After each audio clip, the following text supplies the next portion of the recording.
Hi, Money Magicians. How are you? Welcome to episode 31 of the Money Magicians podcast, the Money Magic podcast.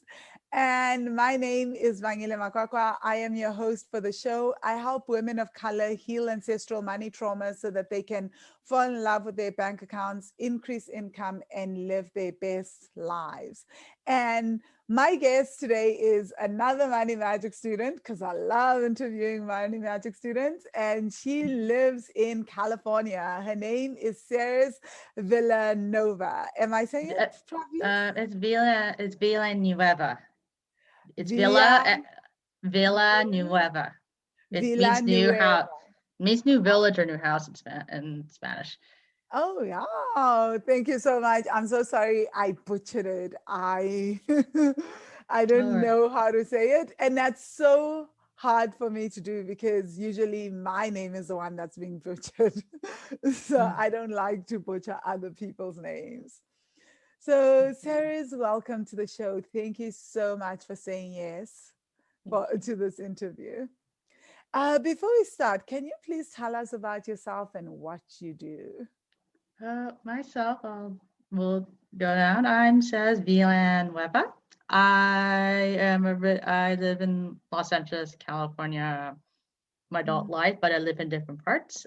okay. Originally, my parents were from the Philippines, Mm, Pampanga territory, province. Moved here because of need for special education okay. here. It's also known as Tava Nation as well, because like I wanted to acknowledge that even though it's Los Angeles, it's also by like indigenous people living here and are still here and they're still living lives and everyday lives as well that have Yes. gave birth to this land. So that's Yes. also part of that affects the rituals I do here. Um, Mm, I'm so glad uh, you touched on that because I want to circle back to how it affects the rituals, but continue telling us about yourself. yeah, but I do currently right now I'm building a spiritual development and intuitive guidance business. It's the seedling form at the moment, which has started just this planted in January. Now it's blooming now. It's already just have like baby crawling, Right now it's in the 1 year like stage of wanting to crawl right Yeah. now, and it's at the moment it's divination readings, mostly in card readings, either one on one or a monthly on the full moon for Mm, free donations, suggested events. So mm, the bigger plan is to have more of like a cohort or and one-on-one intensives for those who want to create rituals that support shedding their eager beaver and tap into their dream architect, but with the combination of practical, like spiritual and intuitive practice and habit building stuff on knowing their whys and hows on their terms. So that's really the mm. eventual vision for that. Right Okay. now, it's still a baby. It's still like a baby. And It's still my a pre-top parent baby. is the art babies, and they're nurtured fine. They need mommy to be better. Yeah. Oh, yeah. You have Patreon accounts, right? My Why Patreon don't you share account. them with us? Yeah, I've shared a Oh, yeah. few. But, I my would Patreon love to account. know. I can't believe I'm not in your Patreon account. Like, I make it a point to try and join the students' Patreon account. So that No, was don't. like my, because I love to see what you guys do. So I better understand what it is that your businesses are about so that I can incorporate it into the live videos and start doing Mm-hmm. classes around that. So it actually helps me as well. No, it's like that business. Then the Patreon account's about to creating my own creativity instead of waiting to be self-published thing. So Mm. building my content, my creative content. And Ah, one and the other is a video cast and some form of podcast. So mostly about myself for now, about culture care and my concepts on it, and which I mm, lived it out an art as an art organizer for a long time, or working in creative art spaces community Mm-hmm. art spaces, and the importance of culture care as a framework and practice. So it's twofold. One is to birth creative things and ideas around creativity and things related to that, and building like videos and podcasts, mostly about myself for now, about culture care. That's basically it. And it all comes down to having a better imagination of what's possible. Really, that's all that it all comes down to, What's both the possible businesses. beyond this Yeah, current reality that we yeah, live that's basically it. But in a very practical way, in a very like or in a way where you can start creating stuff now or visioning now. in? That's really the root of that. Okay, wow. Thank you so much for sharing that. Really madly appreciate it. Then my next question is to ask about your rituals. You spoke, I mean, we do ancestral healing in the course, right? And we have Honey come in and she does the drums at times. So there's a lot of rituals that other people do. The course doesn't have rituals because I'm not Mm-hmm. a shaman or a sangoma. Uh-huh. So, but my is. And so I know a lot about the importance of working with the spirits of the land and shamans. So you mentioned that about the importance of acknowledging the spirits of the land. Why is that so important for people that are doing any kind of rituals or even working with the ancestors of the land? Part of it, like the biggest thing is about your body is scripture constantly revising itself. Wow. Body is a practice of the earth, so obviously you start with the body, but then how to do that is to just acknowledge that you're on a present of a different land piece. It's not just a piece of rock on the land, it's land poetry, like you're rocking on it. You're walking on it, even if you're working just shoes. And it's Yeah. not, it's, and I say this is more about having right relationship with the land for what it is now and past and future. And notice your relationship to it, because I'm an immigrant child, which is a different relationship than someone who is called to be a caretaker of the land, who is called. And the thing is that a lot at this point is marked by colonization. There's just no Yeah. sugarcoating it. So the Yep. thing we can Please do do, not sugarcoat. thank you. I can't say this enough. So part of it, but Yes. those who do not, who are not caretakers, but also who are not and are just settlers, but are not colonizers, have this in between space to learn Mm, right with the land that they're like refugees on, or their is on, because my family mm, is from another country who had to leave the land mm. for particular reasons, and even that's a privilege to do so. Either you Yeah. have to be for many reasons, so but Mm, so part of it, it's really about having a better attachment to the land based on who you are with the land, which is based on what your dharma is, based on your community, which is why neighborhoods have different flavors, even in a city, even in places, and how that's affected is okay, like what with my body and with just where my home is, where my mm, house is, where is like what do I do daily and routines and rituals. And rituals is a type of routine. Like, do I want to call even basicness? It's not even magical stuff, and stuff like where do I want to go for groceries? What do I yes. do? Where how am I going to have access to the park outside? Yes. How am I going to build this practice today, or eat, or Mm, this, or if I want to go out to eat, like where do I go? But yes. so it's every daily thing. And the biggest thing is that to I think the best way besides right relationship is to like be present to what's communicating every moment while Mm, just being yourself with the land. it's not enough to just say I acknowledge that this is originally from these indigenous people, which I always do, but Yeah. it's also what's my own relation to this that I'm To here, this land. Yeah. right? Without, because then you end up fetishizing the land, or you end up like being dissociated from the land.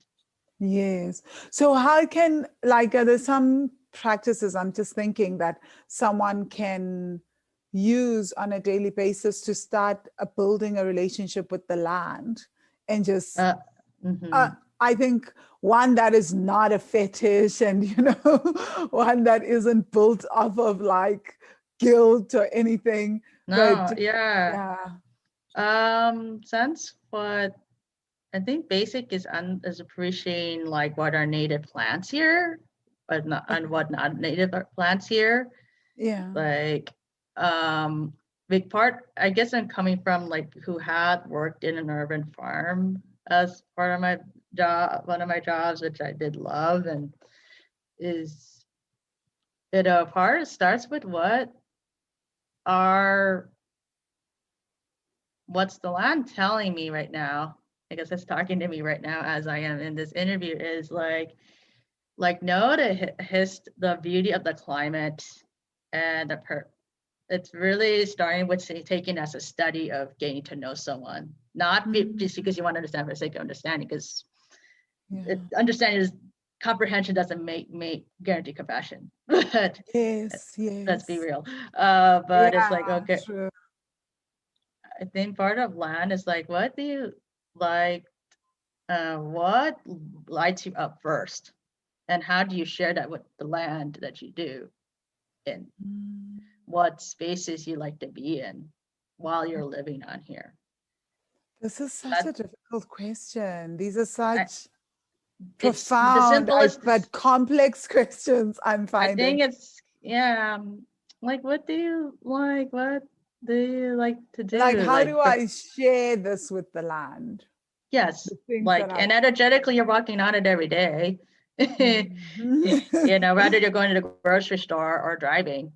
Yes, yes. Driving, like, I mean, if you're not like visually or clairs or any of that stuff, like driving, like, okay, what brings me joy first with your body first? Because that's the first thing. And what does my body in conversation with the land? Like, do I just want to earth and lie on the grass?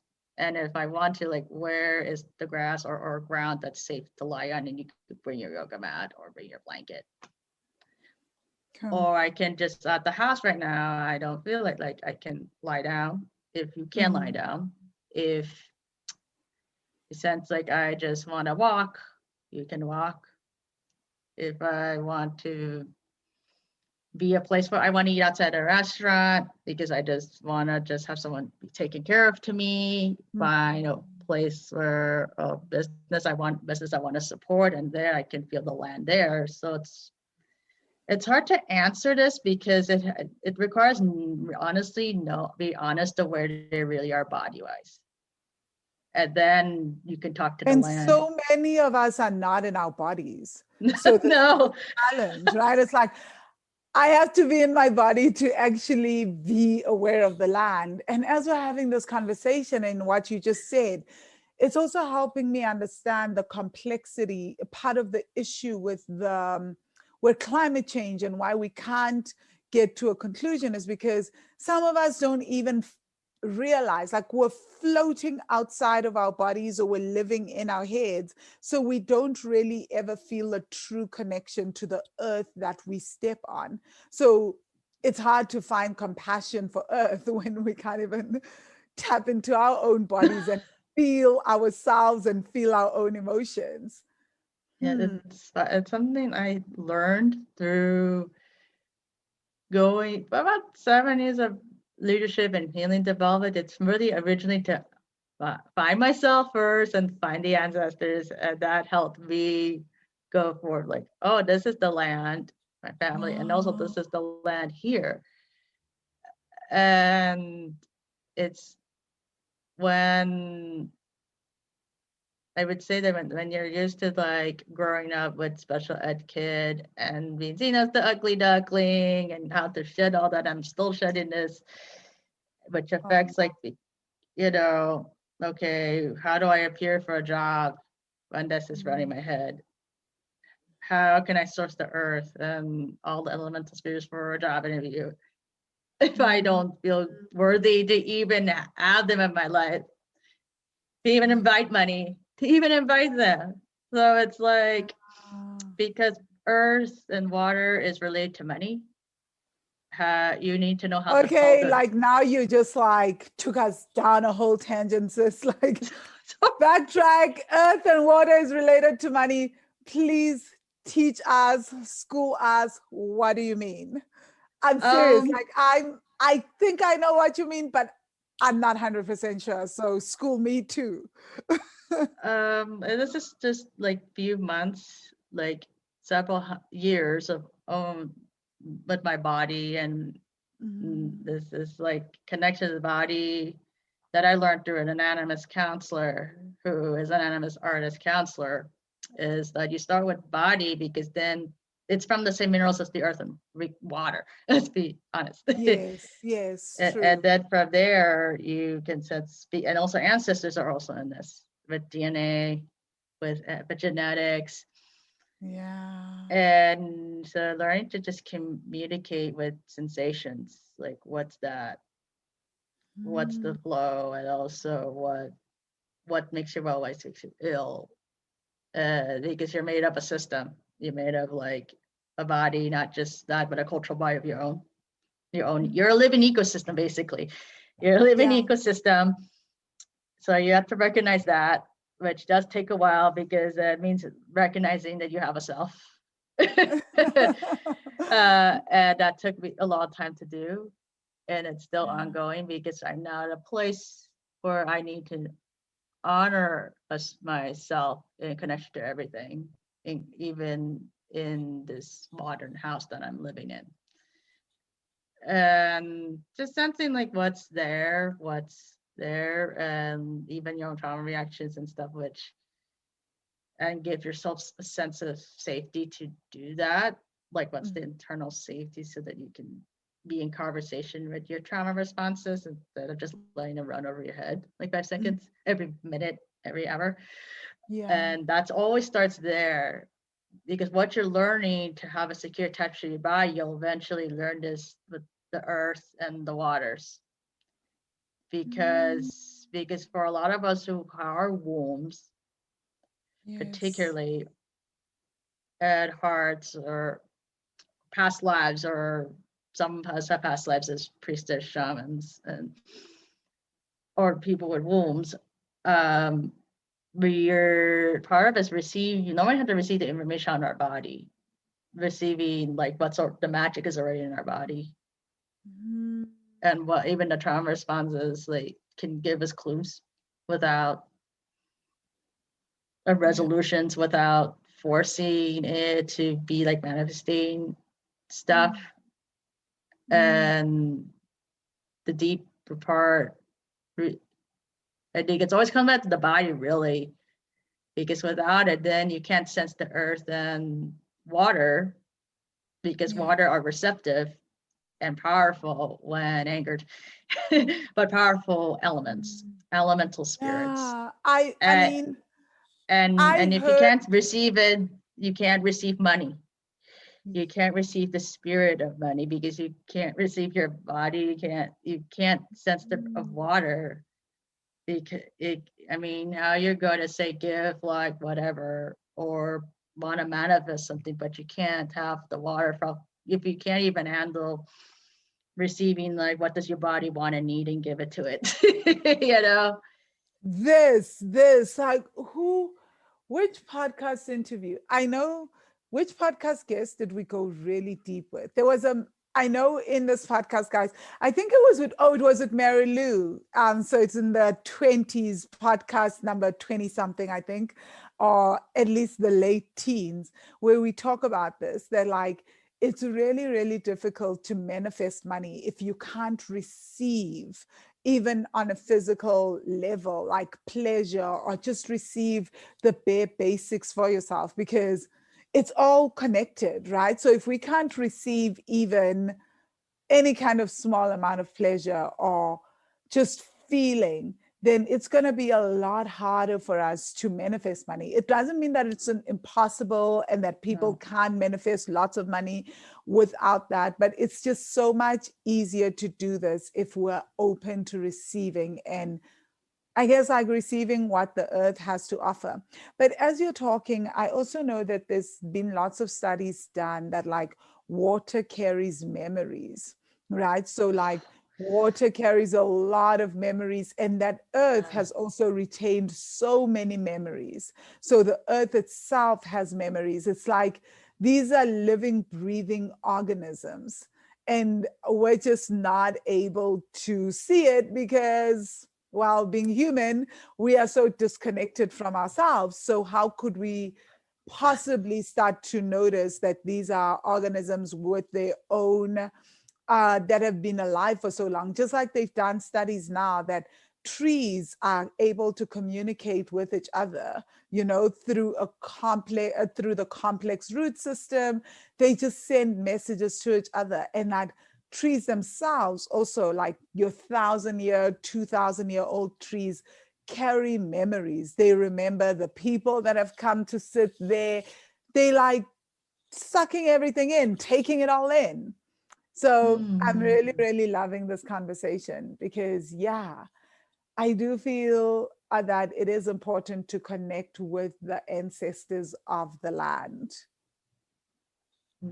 Yeah, and I mean, for me, I would say the by myself, like this is like my own body, and every time I have expanded much for the last several years Mhm. that it kind of taps, like, for example, I do call it with a with a story writing coach about how to write with the body and the ancestors of the land, and What? learning that. You teach that? I know I am learning this for about 7 months now with this person who guiding this process, because part of it is that she specializes in helping people with memoirs and Mhm. nonfiction storytelling, but it starts with the letting your body speak so that you can do like the basic writing process and things that come with it, like procrastinations, with much more be able to hold those stories as you're putting them down on your computer or journaling. And through that process, like so many memories, like the whole memory thing, like my body remembers all kinds of things, like bloodlines. Sometimes because of that, we combine ancestors. Yeah, there's blood ancestors and affinity or guardian angels coming down. Mhm. Sometimes you let the your parts of your body speak, where tension lies or where pleasure lies. You write stories from that. You process, Mhm. and then you do a narrative practice, see how they're all tied together. And you're just learn, and you read out loud like what you're written without judgment, so that way you get used to hearing what is processed, or what a body part is telling you, or what a spirit is telling you, or what the land is telling you, or what your body wants to, with a prompt today, what a prompt that we're learning today for. And usually we choose like 3 or 5 stories for about every 10 minutes, because it's just letting them speak out loud without editing yourself. And those memories that come out are like just like ranging from My gosh. ancestral line, ranging from like maybe things of like, oh, there's a spirit is I've been wanting to communicate, and so that they want messages down. It's like it's really, really wild. Like, and that's just my own little body, like sitting, just like trying to figure out, okay, how do I get better skills of writing a memoir and fiction book and poetry book, and then all this flying out of this techniques kind of writing process and technique of writing with the body, just like writes out all kinds of stuff. This is fascinating. And I'm like, this is just a memory thing, like affirming, because we're earth and water, like this is my Yeah. own body, this is just mine. Yeah. And now But I'm that's writing the it. thing, right? It just basically proves that honestly we are carrying memories that are not just our own, that we're out here wilding away at times, trying to work away at healing certain things, and we're like, and that's why some of us will be healing. We're like, why the heck is this not shifting? Well, because you're healing your own stuff, and what is causing your drama is not your stuff, right? No, no, it's Wow, so this is just so powerful. And I love that you're literally proving the fact that the body never lies and that the no. body carries all the memories of our ancestors and can also tap into memories from everything around us, right? Well, yeah, because when if you call them, and sometimes they have like things have messages. Usually your body part, sometimes your affinity ancestors or your guide. Because sometimes Mm. there's a prompt like, let's see what the guide. There are times where you correct the element spirit, and you just have to give yourself space. Like if you want to talk to water, like what does your water want to tell you? Right? Sometimes it's just telling you what you need to hear. Sometimes it's just you process and write it. It's like in learning that I'm like that put me in a position where it helped process so much of the uncarried ancestral stuff that was unconsciously realizing that that's not me, but then I'm connected to it. That I am not me, but I'm connected to it, and Mm. that it did explain a lot of things growing up. It explained like the money stories that I internalized. It explains um why thoughts are persistent in my head, because it's also me and it's also them. It's them and me. It's Mm. always them and me, Yeah. and I'm at a place where because I expanded a lot, but it also means inviting more of these people in, and I'm like, I can't exile them, Yeah. because that's disposing of So, myself. the way that, and I know the way that you've spoken about ancestors in the Money Magic course, you've been able to just keep up, right? Like, so, I Yeah, mean, I don't know what the other students from other countries are going through, right? Because we've got people from all walks of life in the course. I've just been I very just fascinated because as you're talking and you're talking about inviting more ancestors in, embodying no. more, it's almost like there's a similarity in the culture, So I'm just really, really I fascinated. mean, this is like healing my line because I want to live my full dharma because and but part of it because it's already started because I really want to have my wishes come true, and also realizing like I don't want to die without any form of that happening, honestly. But it meant confronting what I knew, and my family has been through a lot. Like this film, people by the economic achievements that we did, it's really for generational wealth, but it doesn't mean that it doesn't trigger not only in me because it amplifies, but it also amplifies the call to reconcile with the ancestors and the land of this land because it's amplifying it. Because like I would say this, but not the reality is that I was the daughter of a black sheep who is breaking the cycles of stuff. That Yeah. is the reality Was of that your mom or your dad? my That mom your mom. my mom's side and Yeah. breaking away. And the paradox is that my mother's side has the more magical side of things, but it also has the deep spirit of poverty and how it really affected the family relations. And she was breaking away Sure. Yeah. from it. And I'm living with some of the family as I'm speaking right now. And so Yeah. this is like very potent for me of how to break away the first that I did not have to, even though I was working class, I did not have the situation of inconsistent food or hunger that my grandmother and my mother had experienced. But my Mm. mother just said, even in realms of poverty growing up, she's like, I'm going to make something come true. And that has done to me. And but the way it's coming true is now it's going to be completely different because all I can say is that I grew up with two accountants, and it shows that the no amount of money knowledge and business knowledge met. It does help because you need to be practical, but I realized, oh, there's something bigger than me. That's why, Mm. besides besides myself, and Yes. it made me forced me the when I graduated and things amplify, not just the wealth, but political things here amplify here. Like when 2008 crashed, and Americans don't know that when if American economy is like in deep doo-doo, the rest of the economy does. Which Mm, does. People are outside of Western countries don't realize that how Western countries are behaving affects everywhere else. They do not.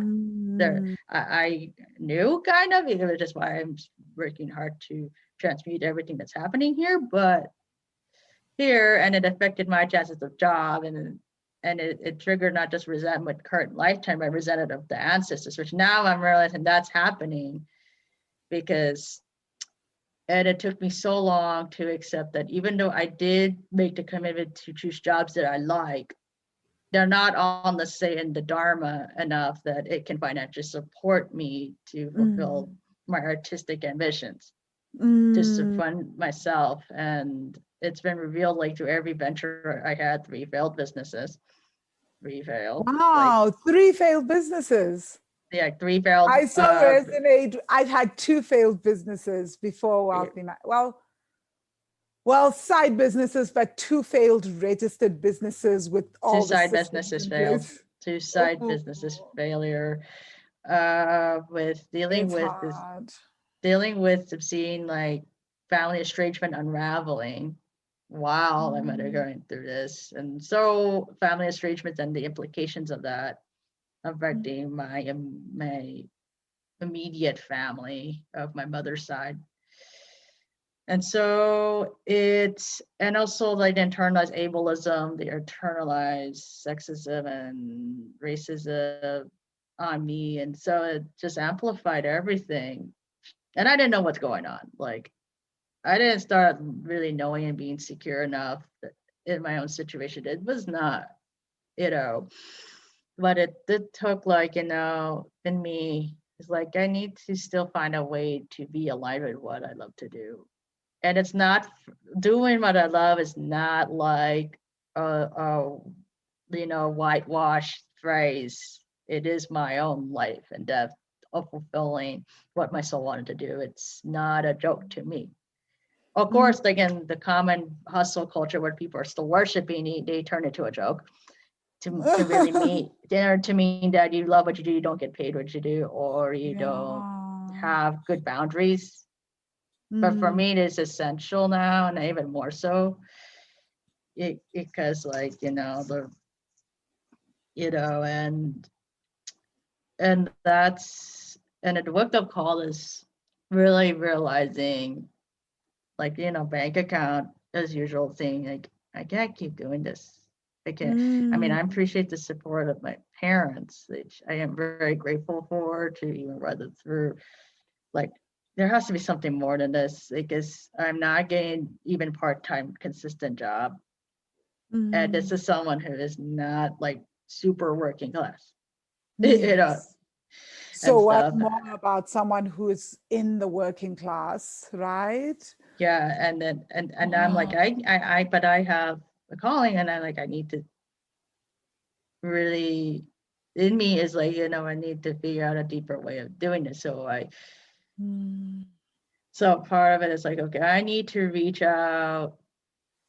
That's when I found people of color mentors who are trailblazing a radical view of doing entrepreneurship, which later evolved to radical view of leadership, realizing leadership needs to precede entrepreneurship, otherwise you can't do the basic goal setting stuff, which yes. I did not know that this person, who is a person of color who is also initiating Ifa, is going to be initiating Ifa, and that process of initiation and the growth of that business and the evolution of that cohort, that that person and their business, for helping entrepreneurs and leaders tap into both the practical and spiritual sacred Mm, leadership, also will be the key to realizing purpose is the organizing principle. Like knowing the evolving dharma and essence is the organizing principle. Without that, then how can you tell money how to support you? Because probably spirit and I'm realizing spirit of money has been telling me all along that you're not meant to have a side job and to just fund your art. you're meant to have a career, which I didn't completely listen because I thought liking what I do is enough. Like if it's Right, enough, like, enough. but that's what we're taught. The money will come if you like what you do, right? And so, and then also we're taught that if you truly like what you do, you won't care about the money, right? And so, No, spirit mind is like, yeah, it's not enough. It has to be aligned with the overall dharma. yeah. Um, that's going to be revealed, which meant that there are some things where dharma wise they can just afford to just job that they like to do and have that be a separate thing. And Mm. they're like, no, you were never that.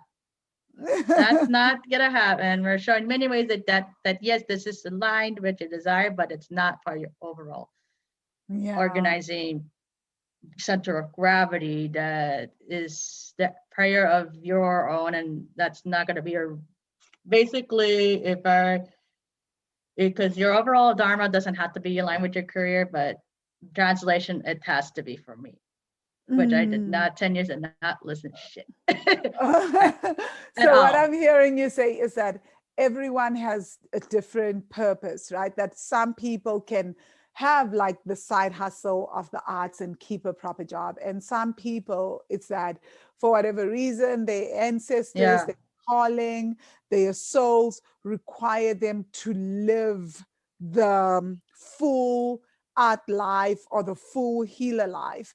It yeah, the they full, yeah. yeah, they don't have that option because No, I've seen that. I have seen that that's like what that. spirit is telling me. Like, and they're like, no, it's the Mm, full life because if you want to fund yeah. your life as an artist, you need a full life of this role, this organizing purpose principle that you are sharing Mm. as a career to fund your creative stuff, which is Makes a basically lot of writing books and all that jazz because I want to be a writer and I that I've decided that I like so that I can just do it. But living your dharma and making a career out of it is fun is essential for you. I'm so sorry to tell you, but I didn't listen because I did want it easier and I thought I because was the belief privileged. is that no, because the belief is that easier would be having the art as a side hustle, as a side gig, and then having a full-time job.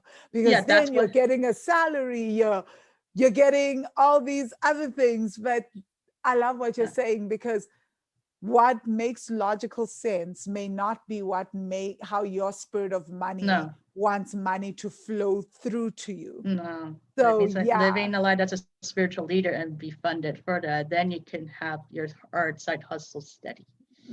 I Mm, was like kind of mad because I wanted the art life my life.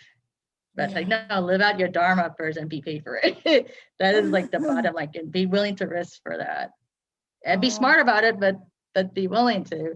And it's showing because I'm getting all the pandemic support checks coming to be able to do both the Patreon page and this right now. Like, and it wasn't yeah. because am smarter than anybody else. Let's just be real. Like, there's a people, it's really showing a lot that no, you're I not, love that.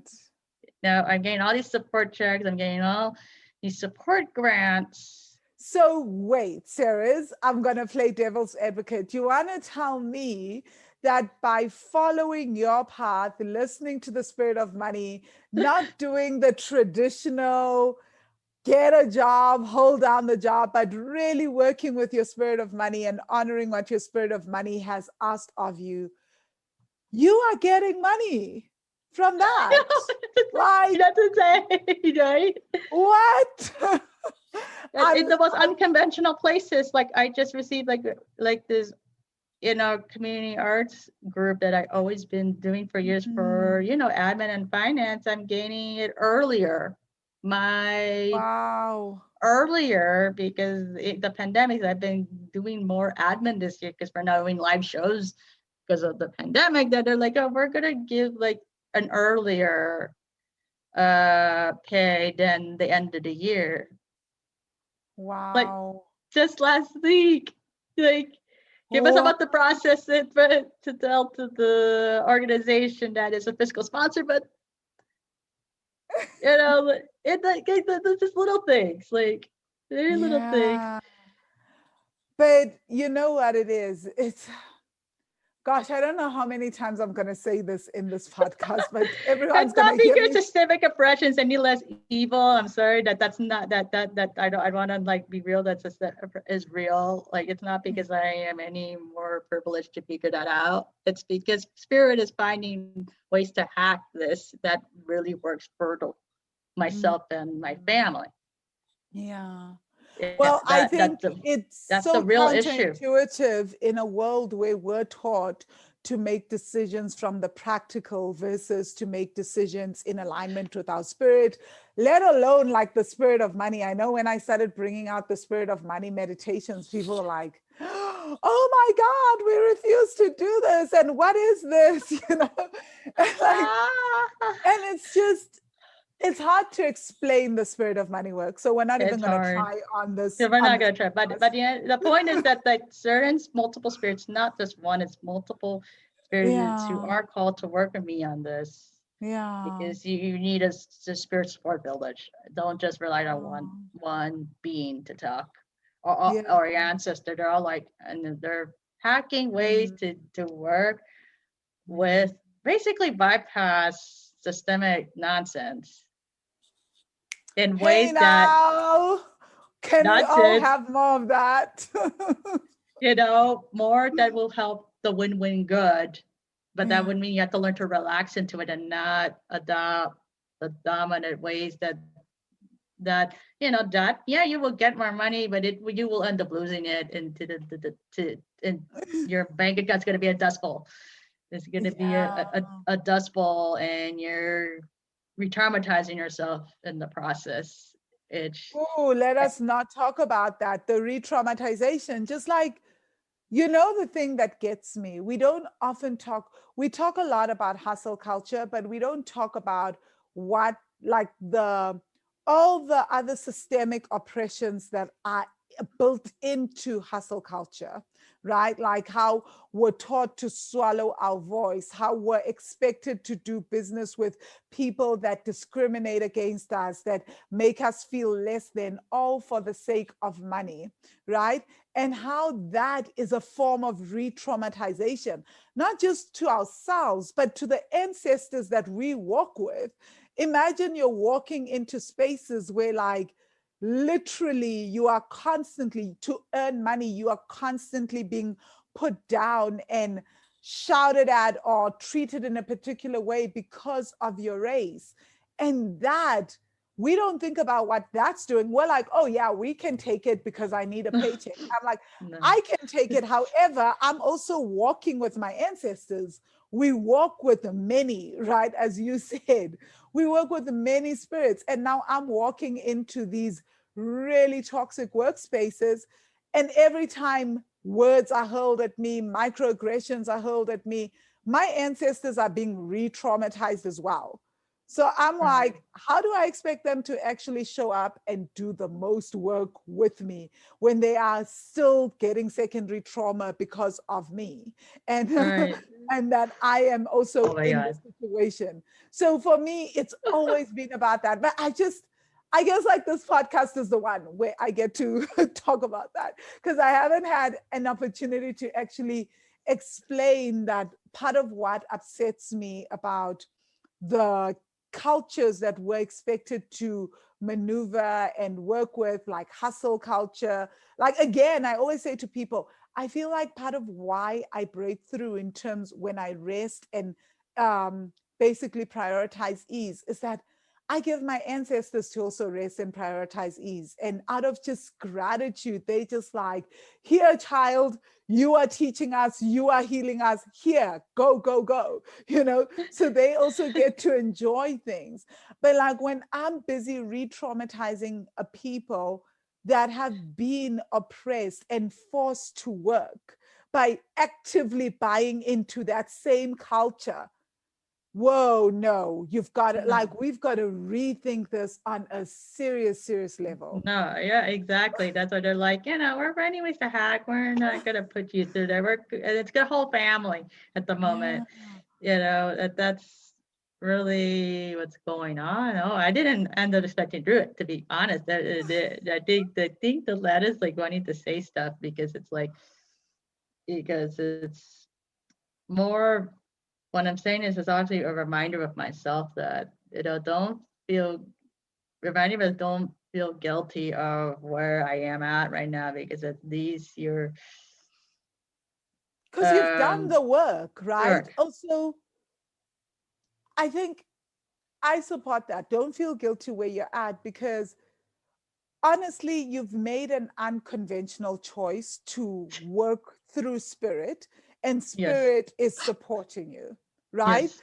And it can sometimes feel like, I don't do a lot because here I am and things are falling into my lap and money is coming. But actually, you are doing a lot. Maybe you're not doing a lot for earthly people, right? But the people, like all the other helpers in the spirit world that are doing the most, you're doing a lot by healing yourself and healing them. And so they are also able to come to the party and say, Mhm. we want you to keep doing this work, you know? And also, I think we live in a culture that tells us how many people have you heard that say, I will follow this path and I'll follow my purpose.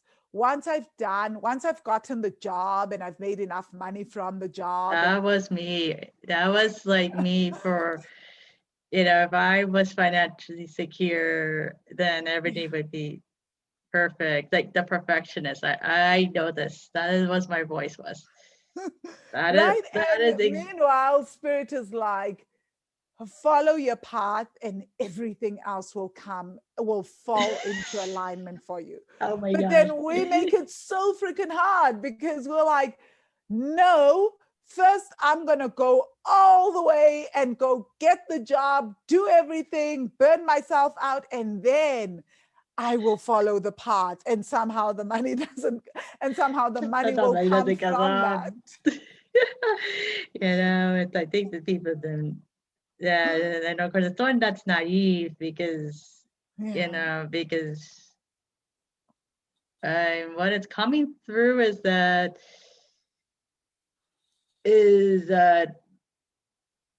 part, and this is a context of predominantly U.S., but it exports this nonsense everywhere. It's the Protestant work ethic and the prosperity gospel, which is not real money magic.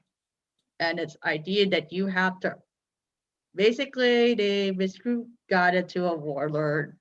And the idea is that if you're not what they like, then you are never going to be chosen.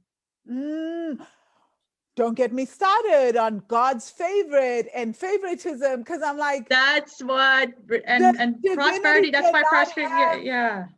divinity Yeah. cannot have favoritism. It just is.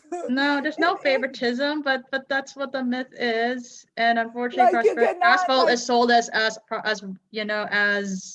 money magic, but that's not money magic. Money magic is not favoritism. That's I think the deepest part is like here and challenging us. I'm living proof that, and sometimes I think that's where I'm unlearning the skill constantly because I have in a way internal the prosperity gospel, but it's internal, but it's based on having a favorite. If you're yeah, not favorite, then it's someone else's fault, yeah. or that God doesn't love them.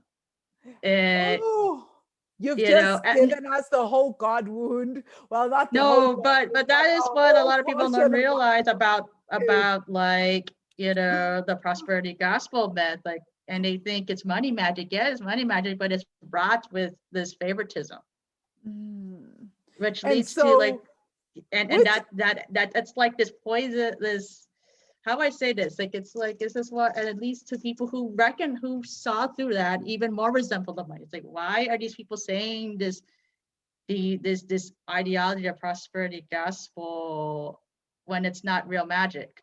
It's worse than that. It's worse than that. And then these people because you know why? If you look at the prosperity gospel at its core, it says, well, the reason why you are not breaking through is because you do not have enough faith, right? that's really It's what it not is. Yeah, it's not that the systems we work with are corrupt.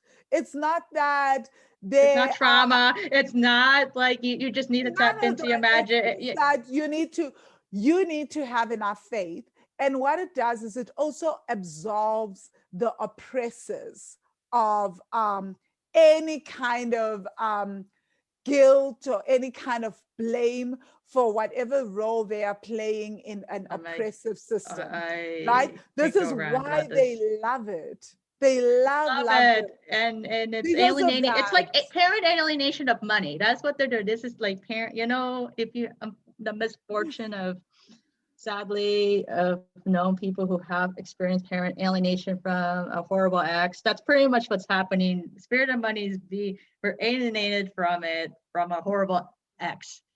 And Like, remember, you can't even talk about ancestors because it's all about your faith and all that. So no, it's you just get I so got much there. And this is so, guys, if you're listening to this is not me going against religion or being anti-religion, but a lot of our belief systems, all of our belief systems need to be examined. They need to be questioned, right? I do believe there is a higher power. I do believe there is a divinity.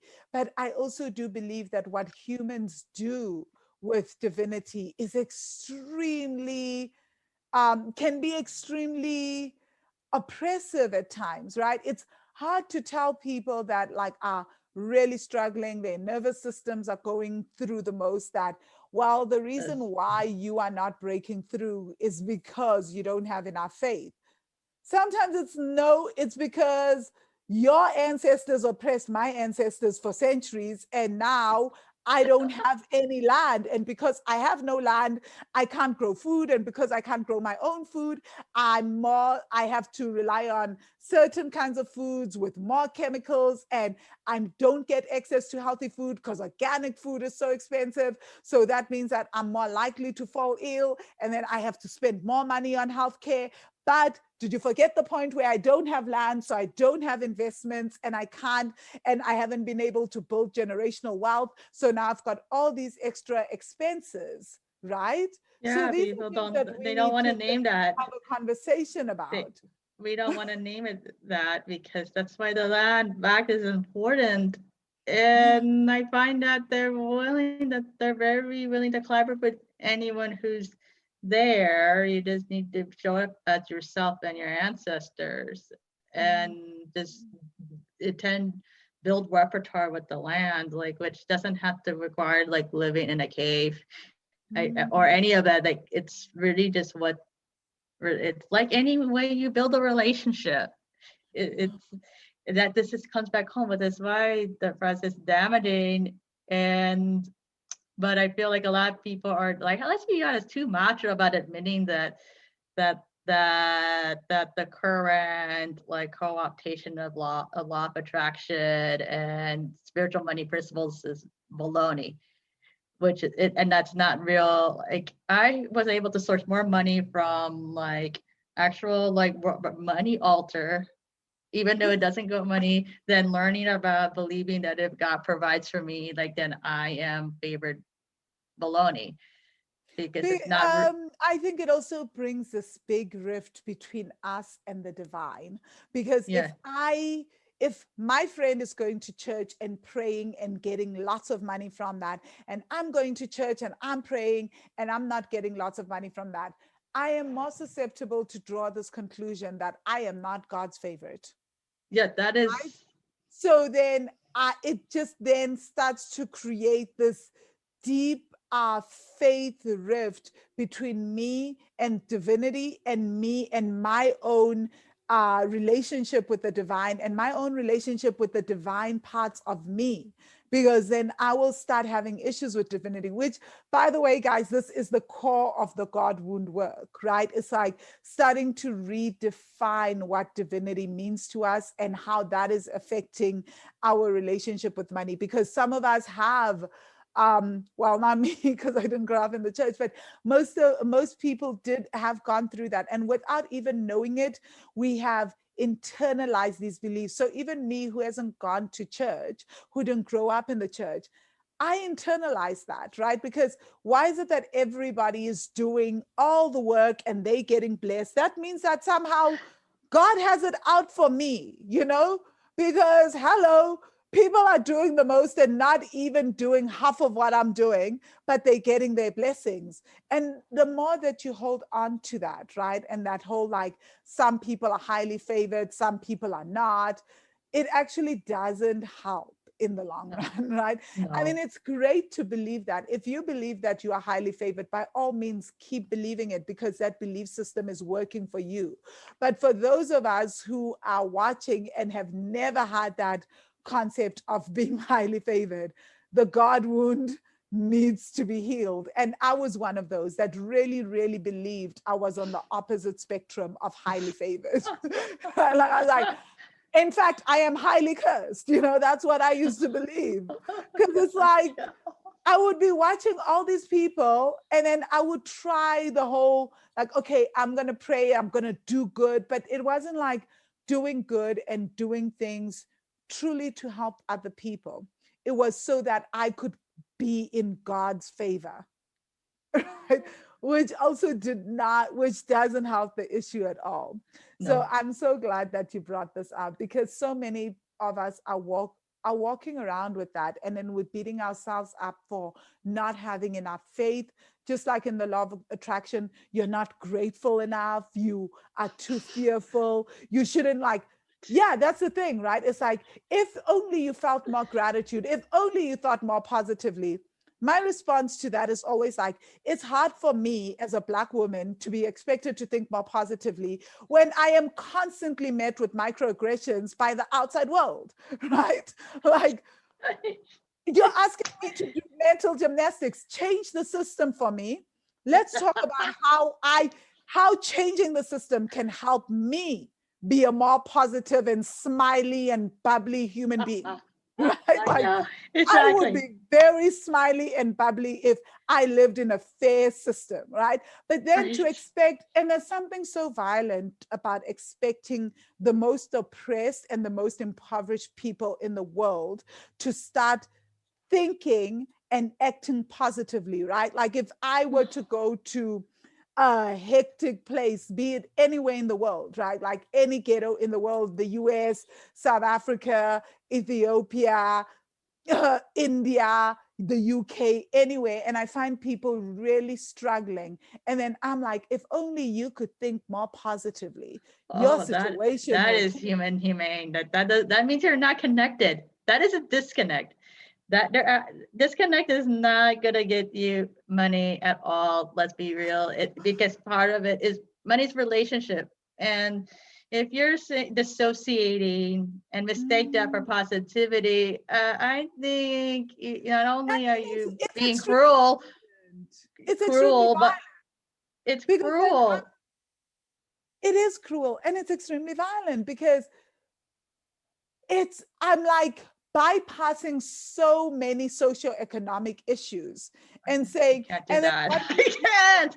and that's not to say people don't get out of these situations, right, Of guys? But course. the thing is that 10% do, and then the other 90% don't. So then we need to start, instead of us being like, oh, it falls on the individual because they are not thinking positively. It's like, hell yeah, I also challenge you to think positively if you are going through the most in life. You're living in dangerous neighborhoods. You're currently having to worry about physical survival. You've got family members that are struggling with addictions and all sorts of things as a result of trauma. Help me figure out how positively you're going to remain Right. throughout the day. Right Right? now, I don't deal with that because that icks me because it's still the people don't realize that you can't just dump money on the problem if they haven't built Yeah. their money because it just amplifies it. Like I mean, we Yeah. see lottery winners. Besides, it's two things: the system and the reality of things being amplified. So you can't just dump money on the impoverished either, anyways. Exactly. So this is where we need to start thinking about what is going on. Like, how does the environment start to impact the nervous system, and how does the nervous system start to impact the psyche and how we approach things, right? And I feel like part of the issue is that we're always thinking that it's one solution, that it's the positive thinking or it's just systemic. And I've always felt like it's so much more. It's about changing the systems, but also helping people heal Mm-hmm. from these traumatic systems that they've been living in, right? So that they can start healing, so that now we can then, after that Mm-hmm. has happened, Mm-hmm. we can start talking about mindset and financial behavior. Who, yeah. So this is my grand passion, guys. I'm gonna get off my soapbox now because No, this is real because like when the systems, it means it's twofold. Like how do we sanctify our nervous system and sanctify our ecosystem so mm, that because money is not gonna money spirit of money and money is not gonna come in. Like I think a lot of us internalize this war god thing, thinking that the spirit of money and but is going to force itself on you when you're ready. Department. mm. It's not going to go against that. I hate to tell you that, and you know, I hate to tell you, which meant that the bigger thing is that how do we nourish our overall nervous system and ecosystem, Mm. and teach people how to receive like the things and know that they deserve to receive the things. I That think is that what we want to tell, that kind of mindset, not telling them like, oh, if I think positively, like it's gonna go poof, go poof, or tell them, or you need to remember, help them remember their agency and collective agency. It starts with Mm. receiving and starting with knowing that they are alchemists. Otherwise, like none of this mindset thing's gonna work because they don't And know the also, truth about themselves. It's just not gonna happen. I'm sorry to tell you, but making you need to. It's more. We should focus on remembering their own agency in mm, wherever they are. mm, Because I mean, how are you gonna? I mean, how are you gonna tell someone who's impoverished that oh, you just have to assume the best? No, you mm, have to teach them the agency and know that their dignity mattered and what they mm, need mattered and that they mm. deserve to get it. Not telling them that, Ooh, not telling them that they just have to adapt to nonsense. yeah. Like not assuming anything. You have to help them of their agency, and we have to also and with that process of reclaiming their agency, we have to just be open to the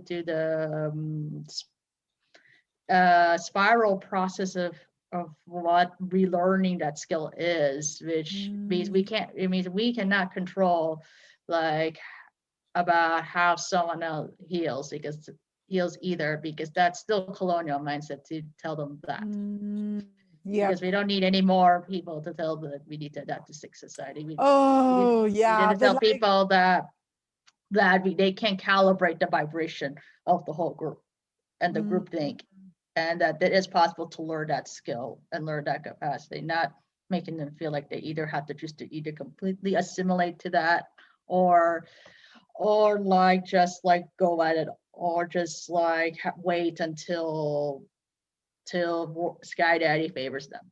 We don't need any mm. of that. Sky That Daddy. no, I'm not.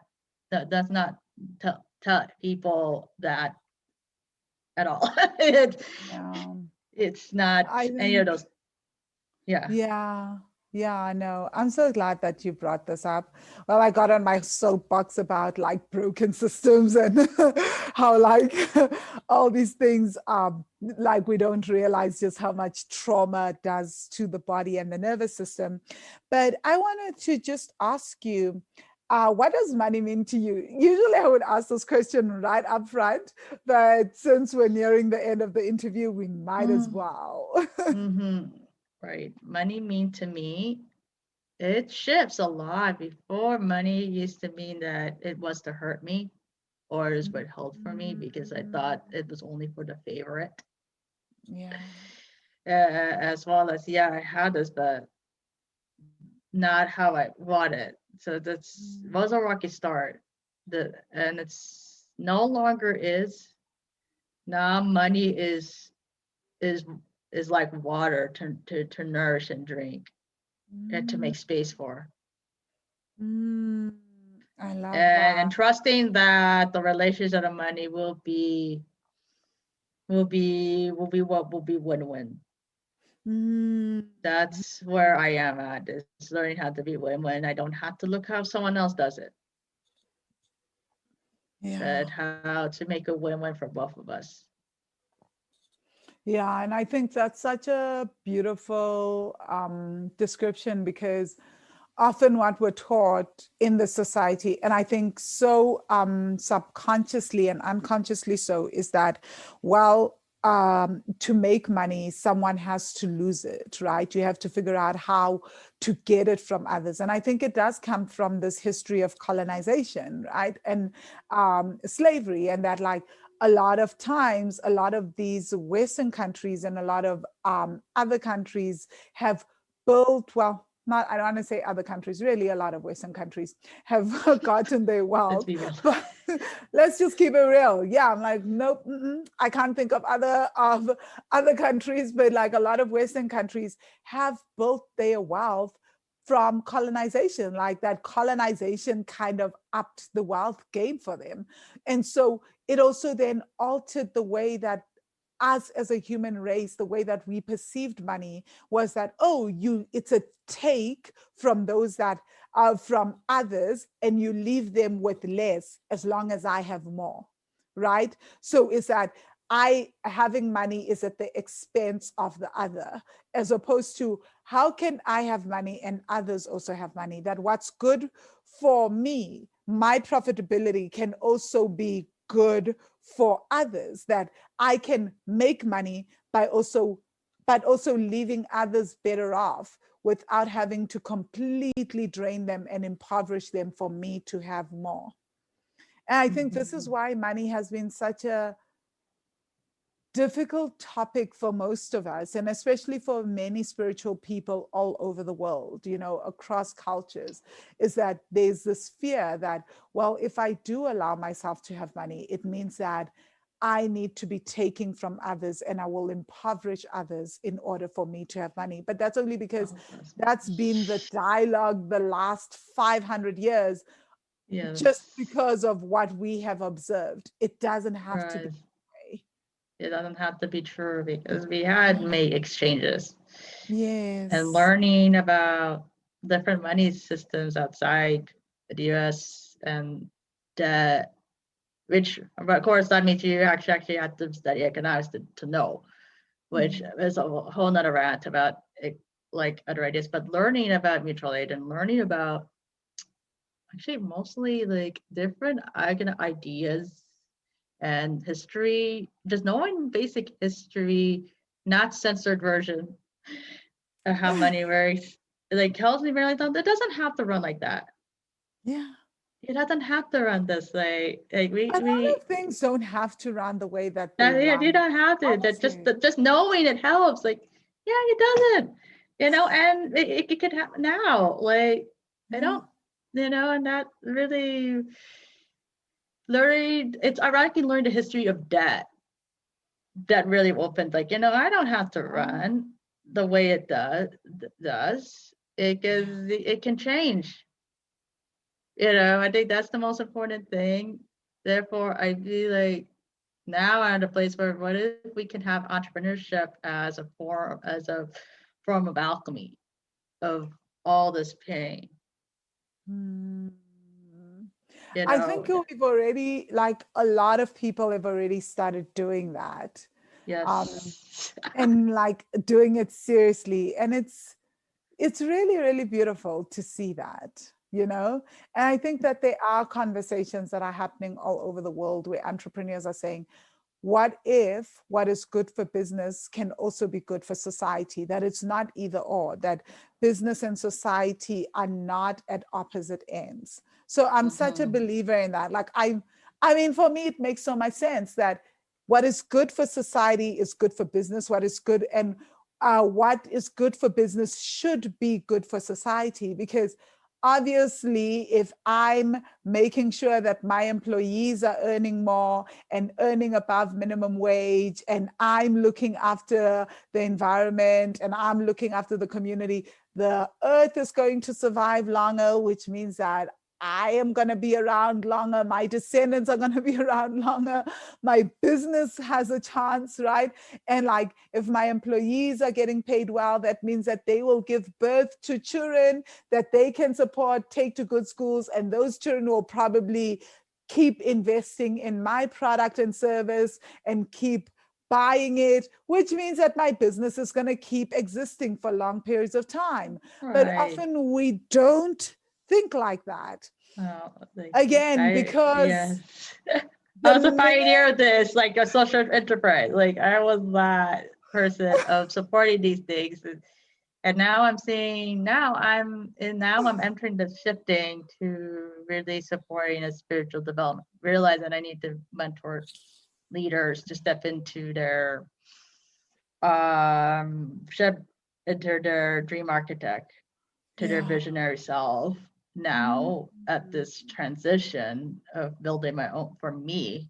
I'm mm, seeing more and more my peers doing this in mm. various ways, like mostly in the Wow. healing work, but also more in like even other things like a lot of people are revamping like martial arts culture as well, Wow. revamping a lot, which is not easy of many places, Yeah. realizing like, where we want to like not, I mean, right, just right now, like, in the constantly US, like after this pandemic, people are realizing, oh, I'm quitting my job and come and doing something different because I'm just not going to. I mean, not all of them have unemployment pandemic support, by the way, but they Mm. were willing to do it.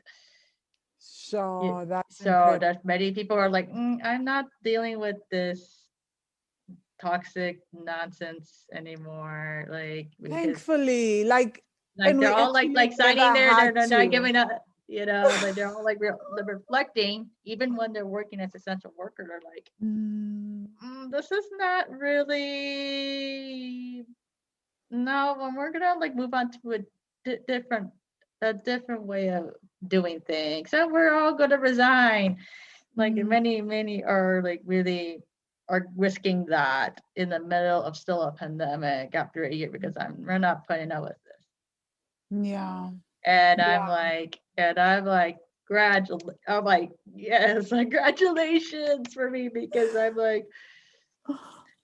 like, especially for, I know, I mean, I speak myself that I did had good like helping vacation rentals.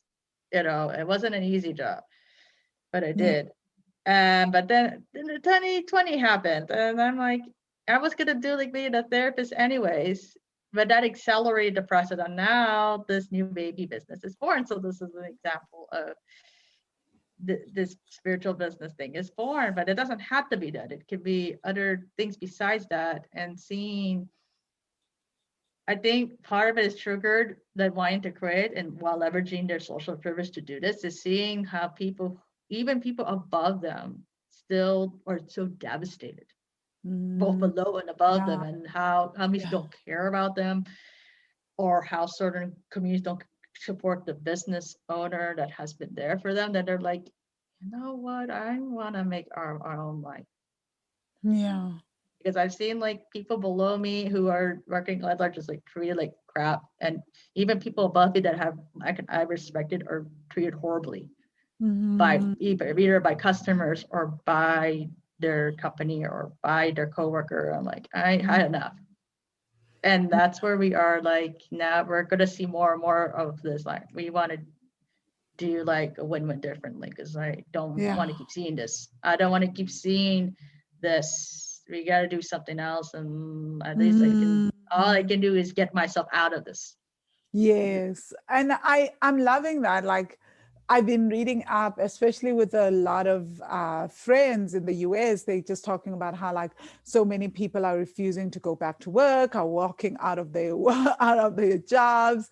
It's I think as more as this is happening, it's also forcing corporate to reckon with itself, with its own Oh, identity, with oh, toxic work culture, with underpaying people, all that, because it's like a minimum wage. It's really forcing the corporate space to start thinking about, how have we taken people for granted and how can we start to change? So I can see how all the global stuff that's happening is starting to cause a deep reflection within our society. And in different countries, it's causing different reflections in different ways. But oh that's yeah, fine, right? that's That's fine. okay. So, what are the three? My last question to you is, what are the three lessons or meditations in the Money Magic course that you feel have made an impact on your relationship with money? Actually, that's my second last question. So, yeah.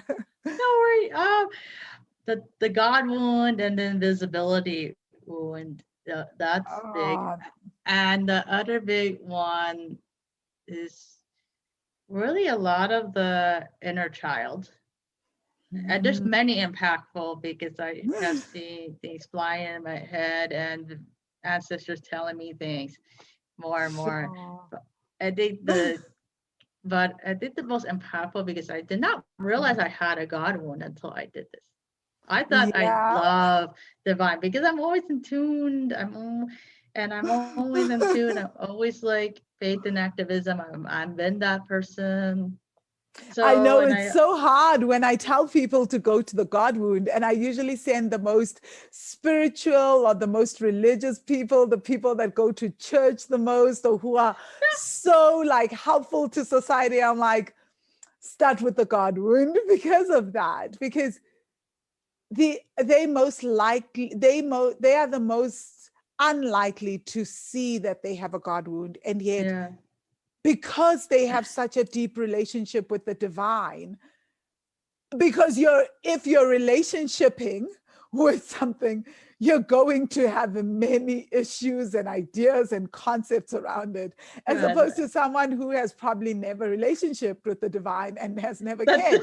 They don't you're have right. as deep an issue with the divine because they haven't gone so deep on this relation in this relationship. And that's what is so ironic, right? It's like Right. this Like I did not expectation that know. And I realized, oh my God, it revealed like past lives, it revealed ancestral things because my yeah, ancestors lost violently with yeah. and learning about my own gifts, Mm, learning about I kind of knew because I have so it's not like it's not familiar, but it yeah. and I had been under the mentorship of many people of color Mm, and aligned white people who have revealed a lot of things. So I've been open by the time I was in the money magic, but mm, mm, but it accelerated a lot of things, like mm, realizing oh my God, like this you have this gift, but you also have the somatic fear of your voice publicly because of mm, with the akasha records, this, both past life and also right away, and also because that you have because your ancestors did have connection to priestess leaders and bloodline wise and past life wise in the past. That's also and what has done to your people. That's also why you are struggling with this. Like and oh my god, and that and showing me all that I'm like, especially the invisibility part. I'm like, yeah, that is that's always like the it made me cry. hard The one. times where it made me cry and anger and screaming pillows to um of a lot of like tears, a lot of like grieving and tears, and some of being mad at my ancestors even because I'm like, what? Not at them for what's not at fault, but feeling like, why did you just choose toxic crap to pass on to me to transmute in my lifetime? Like, what are you thinking? Kind of thing half of the time. Why are you so unfair to me? Yeah, because like it's so much to Yeah. transmute and crying. I cried, not publicly, but I sometimes it tears me up, you Mm, know. of the depth of violence that has to be transferred in my body, and how that translates to many things. And it's not, and some things are not like far away, the effects of it are like not that long ago. And Mm. it's like, wow, it's a lot. It's and I've learned for already building the leadership development and healing practice in childhood, like about since 2014. Wow. About 7, 8, you got to be 8, 7 years. Like it would be Sure. hard. It can be unbearable to see, and you grieve for that. And there's a lot of grief that is coming, and it's gonna be an ongoing, and things about myself. Like I did not realize that I part of the fear besides the goblin is that I knew that this time that the underworld is seen as hell, which is not true, but that's a whole nother episode. And saying that I like Let's not start it. spirits are like you have your past life and your soul when it's born, it's connected to the stars and to the underworld. Mhm. And that is the soul, overall soul energy for every lifetime I am. Not just because my lifetime is always priestess, but it's just that's the energy that's always been, and in many many places. And that is also frightening because we're in a time where, which is affecting my money, is because I knew in this supposedly spirit that the underworld is not valued, and half of the people don't know cosmic energy because they think it's all just light. But cosmic energy is important, and even they're not, they're out of it. That's how out of it the supposed I'm in the land of, like, new age nonsense, so they don't even know cosmic energy, much less underworld.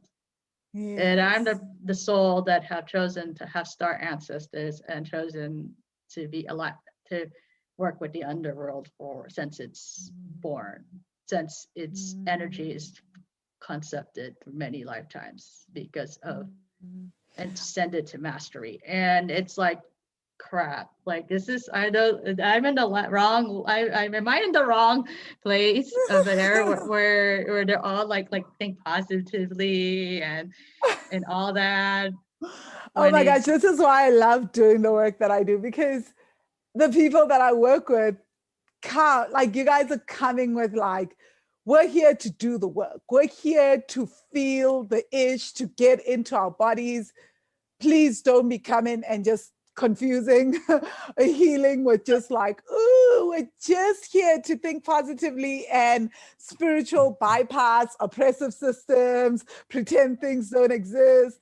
So it's, it's and that is scary. That can be scary dealing with things like working with the underworld, right? they're In a all, world, it's not, in a universe, and I don't know, in this galaxy, because we have, we love vilifying things that we do not understand, no, I mean, they don't right? even know like the cosmic world, like much less the certain planets, which they don't even tap into because they're like so dissociated and out of it. They're so dissociated. It's good. It made Well, it, now we're trying to conquer them, right? We're trying to but you colonize. We're trying to colonize. they're gonna get, they're gonna be, you're gonna be killed in space for that. Nice try. I will tell you this, but they don't want to hear it for that No, kind of stuff. let's leave it. Like, yeah. But But if okay, they just so said the energy, it's like that makes me like, okay, how am I showing up if I'm not some stepper wife, spiritual like yogini with white things on it, and I don't look like a typical god like that? How am I selling my practice? Like that's like the deep thing. I'm like, ah, you're how? selling it by just being yourself. Yeah, that's like the thing that's bringing up Because, a like, deep. yoga, most people don't even know this, but yoga is not a Western thing, I you don't. know? And many African countries have done yoga through time, and yoga is also Asian, right? Like, but it's definitely not a Western concept. But Oh no, they don't now even we are understand here, yoga.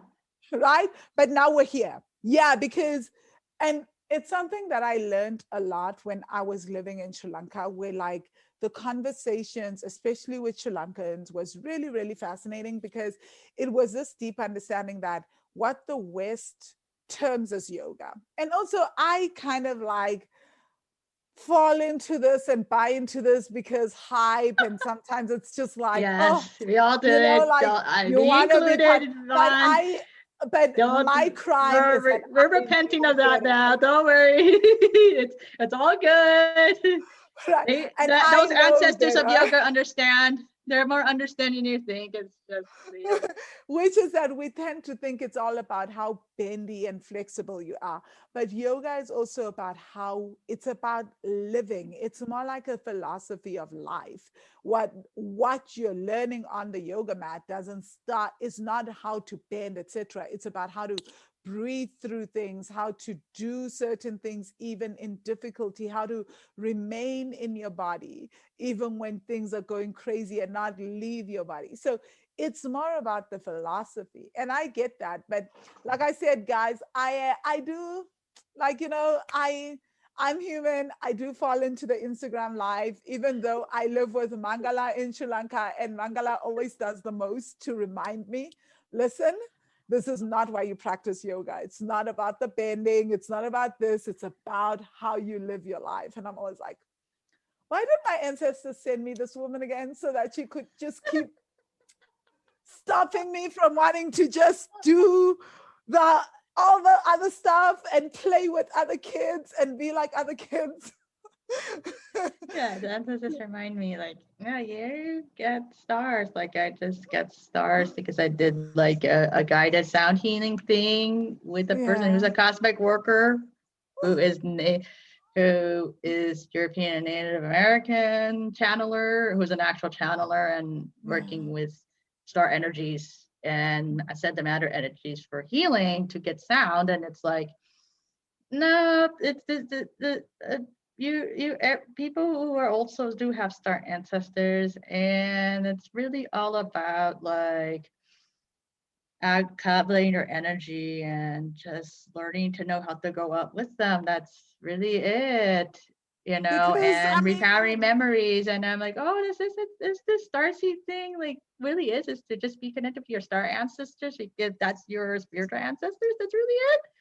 You know what I mean? That's like my head. because Like like I when I did ayahuasca, I saw myself in various galaxies, right? Because so when I first started doing ayahuasca, honest truth, I would complain a lot about being on Earth. Like Earth never felt like my home, right? Like I was always like, this does not feel like home to me. And I would always say this to all my friends and say, like, I feel like this is not the galaxy that is home for me. And I struggled a lot with it. So when I did ayahuasca like showed me various galaxies that I lived in. And she was like, oh, and also just for fun, here are some galaxies where that are worse than Earth. I was like, whoa, after that, like I came out all right. I was like, I'll be okay with Earth. Thank you very much. Because I was like, nope. These are also alternative galaxies that you could have incarnated into, and that you've incarnated into. And she showed me lifetimes in those galaxies. Phew. So that that's it. helped a Yep. lot. That's they like get your head. Like in this case, I have Yeah. spiritual ancestors. That's also Earth when I was formed, underworld thing. Yeah. And that's slowly me that I'm like, oh no, oh that makes Yeah. sense. That makes sense with the energies. Like that's why the Palladian Star Collective is asking me, like, you're our descendant as well, who is also meant to be on Um, Earth. Like I all these don't work stars a of lot with star ancestors. I work more star. with I mean, I didn't know. Like they're like, oh galaxies. hi, yeah, we're here, we're calling when you need us. They're Oh, like, but this is like my yeah. karmic, not karma as in like bad, but that Yeah. energy. And but it's also like I need to be have faith that the being both underworld and cosmic is itself a medicine in a Mm. world where it's easy to get secure with with colonized spirituality practitioners around me, Oh, and I like, love what you say, how you call that. Colonized spirituality practitioners. What a word. yeah, and I'm like, okay, like, am I like, is there something wrong? This is what.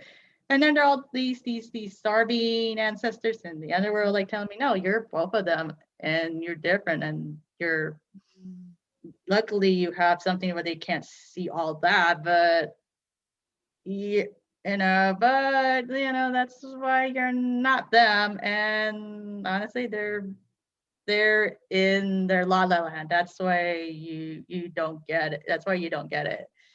That's why they don't get you. And in a way, that's a good thing because that protects you. Right. And they're like, mm, okay, I guess like it's okay to not get their attention in that regard mm.